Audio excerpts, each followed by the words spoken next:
मान मंदिर में लीला भी देखेंगे।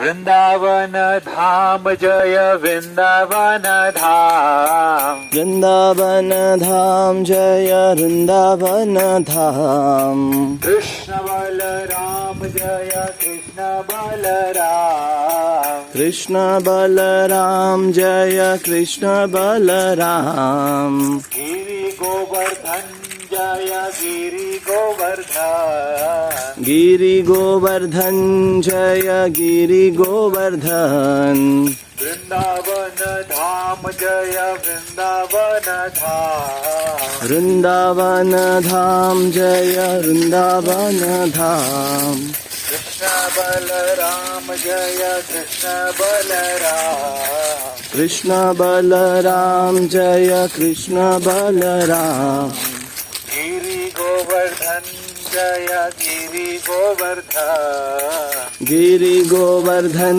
जय गिरि गोवर्धन। तो ये जो जगह हम आए हैं इसको बोलते हैं मान मंदिर। एक्चुअली ये एरिया जो इस साइड का इसको बरसाना बोलते हैं। Barsana is the village of Radha Rani. जैसे पहले हमने देखा Nandgaon, that was the village of lord Krishna. तो this area is called Barsana. Barsana is the village of Shrimati Radha Rani.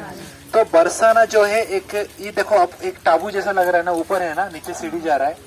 तो ब्रह्मा जी कृष्ण भगवान को जब गलती हो गया ना, माफी मांगे, है गलती हो गया, कृष्ण भगवान को बोले कि देखो मेरे से इतना बड़ा गलती हुआ है, मैंने पहचान नहीं पाया कि आप भगवान हो और वृंदावन का जो आपके डिवोटीज है इतने महान है, तो मुझे ना वृंदावन में जितने सारे आपके डिवोटीज है उनका जो रज है मेरे सर में चाहिए, तभी मेरा जीवन सार्थक होगा।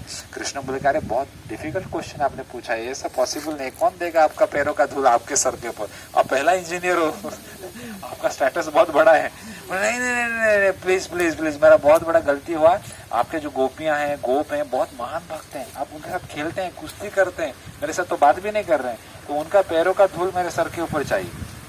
तो कृष्ण बोलते कि ठीक है, एक कंडीशन है, अगर आप एक पर्वत बनेंगे ना तो मिलने का चांसेस है, क्योंकि वो लोग ऐसा चल के जाएंगे, उनको पता नहीं चलेगा, तो ऑटोमेटिक धूल आपके सर के ऊपर आ जाएगा।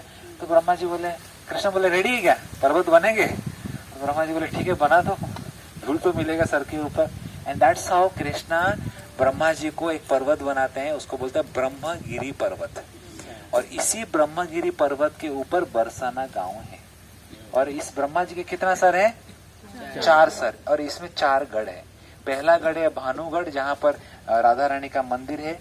फिर आता है दानगढ़, जहाँ पर भगवान राधा कृष्ण का दान लीला होता है। राधा रानी जब मटका में दूध दही लेके जाती है तो कृष्णा दान मांगता है ना, टैक्स पास टाइम होता है ना, आप जाएंगे तो टैक्स देके जाना पड़ेगा, तो वो दानगढ़ के ऊपर होता है। ठीक है, मानगढ़ है जहाँ पर अभी हम खड़े हैं, ये मानगढ़ है। और उस प्रकार बिलासगढ़ है, और एक गढ़ है जहाँ पर विष्णु जी का मंदिर है। तो ये जो जगह है, ये गढ़ को मानगढ़ बोलते हैं। क्यों मानगढ़? बिकॉज यहाँ पर मान मंदिर है, सामने आप देख रहे हैं, ये मान मंदिर है। ये जो जगह है, जिस जगह पर राधा रानी जब कृष्ण से रूठ जाती है, तो यहाँ पर मान लीला करने के लिए यहाँ पर आके बैठ जाती है कि आपके साथ हमको कुछ बात नहीं करना है, आपके साथ अभी कुछ आपका चेहरा भी नहीं देखना है, गुस्सा होकर यहाँ जाती है। तो फिर देखो, जो भगवान जो सारे संसार के मालिक हैं, वो फिर रोना चालू करते हैं जब राधा रानी रूठ जाती है। तो भगवान देखो कैसे आके राधा रानी को मना रहे हैं, देख रहे हैं, डर डर के आगे पीछे से खड़े हैं, और ललिता सखी उनका हाथ राधा रानी का हाथ में दे रहे हैं, देख रहे हैं। तो जो संसार के मालिक, जिनके सामने यमराज भी कांपते हैं, मृत्यु भी कांपता है, वो देखो राधा रानी के सामने कांपते हैं। तो this is the power of Shrimati Radha Rani. इसलिए वृंदावन में जाते हैं तो क्या बोलते हैं? राधे राधे, राधे राधे। कृष्ण कृष्ण नहीं बोलते हैं, राधे राधे बोलते हैं, because she is the queen of Vrindavan. और उनका अगर नजर एक बार आपके ऊपर आ जाता है तो ऑटोमेटिक कृष्ण का भी कृपा आपके ऊपर आएगा ही आएगा। इसलिए सब लोग राधे राधे बोलते हैं। तो कृष्ण को मनाना थोड़ा टफ है। कृष्ण को मनाना तो फिर भगवान बोलते हैं सर्वधर्म परित्याज मामेकम शरणम ब्रज अहम तुम सर्वो पापे। सब कुछ छोड़ के मेरे शरण में आओ, फिर मैं देखूंगा आगे क्या करना है। तो जो कि बहुत टफ है। इसलिए जब हम राधा रानी के पकड़ के जब जाते हैं तो राधा रानी बहुत कृपालु है, तुरंत कृपा देती है। और राधा रानी का जब कृपा आता है तो राधा रानी बोलते हैं कि अरे देखो इसको सामने, इसको थोड़ा कृपा दो। तो राधा रानी के सामने जब कृष्ण आते हैं तो फिर उनका वो सब चलता नहीं है, फिर वो भूल जाते हैं कि मैं भगवान भी हूँ। और सीधा त्रिभंग फॉर्म में आ जाते हैं।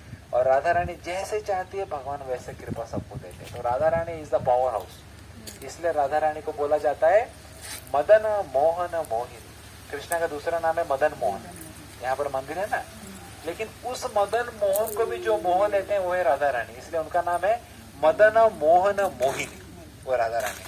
तो दिस इज हाउ, और कल गौर पूर्णिमा है, इसी राधा कृष्ण का जो संगम का जो रूप है वही है गौरांग महाप्रभु। जब भगवान राधा रानी का इतना देखते हैं कि इनका प्रेम से मुझे भी, मैं भी उनके कंट्रोल में आ जा रहा हूँ, बोले कह रहे ये कैसा प्रेम है, मुझे भी थोड़ा आस्वादन करना है। अभी गुलाब जामुन बोलेगा, मैं इतना कैसे मीठा हूँ, सब लोग बोलते हैं कि इतना अच्छा है गुलाब जामुन, मुझे भी टेस्ट करना है। कर सकता है गुलाब जामुन?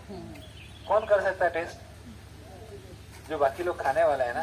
तो कृष्णा बोल रहे कि ये प्रेम क्या चीज है, भक्ति क्या चीज है, कि राधा रानी इतना भक्ति करते कि उनके भक्ति से मैं भी कंट्रोल हो जाता हूँ, मेरा नहीं चलता है, दिमाग काम नहीं करता है उनके सामने, तो मुझे वो भक्ति आस्वादन करना है। अरे कैसे करेंगे, आप भगवान हो गया, कैसे करोगे अपना भक्ति? This is the main reason why Lord Chaitanya comes to Kaliyug. तो चैतन्य जो आते हैं गौरांग महाप्रभु, कल उनका बर्थडे है, तो कृष्णा स्वयं है लेकिन राधा रानी के मनोभाव में आते हैं। कृष्णा राधा रानी का साइकोफिजिकल नेचर में आते हैं, ताकि कृष्ण का आत्मा है बट राधा रानी का भाव है, राधा रानी का मन है। तो ये कृष्ण और राधा का संगम है चैतन्य, इसलिए उनको गौरांग बोलते हैं। राधा रानी का नाम है गौरांगी, क्योंकि उनका शरीर का कलर है गौर, मतलब सोने के कलर है। और चैतन्य महाप्रभु को भी देखोगे तो शरीर का कलर सोने का जैसा है, गौरांग। तो ये है चैतन्य महाप्रभु, जो कि 500 साल पहले नवद्वीप में जन्म लिए कोलकाता में, और सारा भारत में घूम के ये हरे कृष्णा महामंत्र उन्होंने प्रचार किया। तो this is the main reason why Lord Chaitanya come to this material. 500 साल पहले, मतलब जस्ट रिसेंट, ज़्यादा पुराना भी नहीं। और कल उनका बर्थडे है, गौर पूर्णिमा के दिन। तो कल हमारे यहाँ पर बहुत बड़ा इवेंट है, गौरांग महाप्रभु का अभिषेक होगा, कीर्तन होगा, लेक्चर होगा, सबके लिए प्रसाद रहेगा। तो जस्ट मेन मंदिर में, तो मैं सोचा आप लोग आए तो थोड़ा उनके बारे में बताया। हरि बोल। चलिए आगे बढ़े।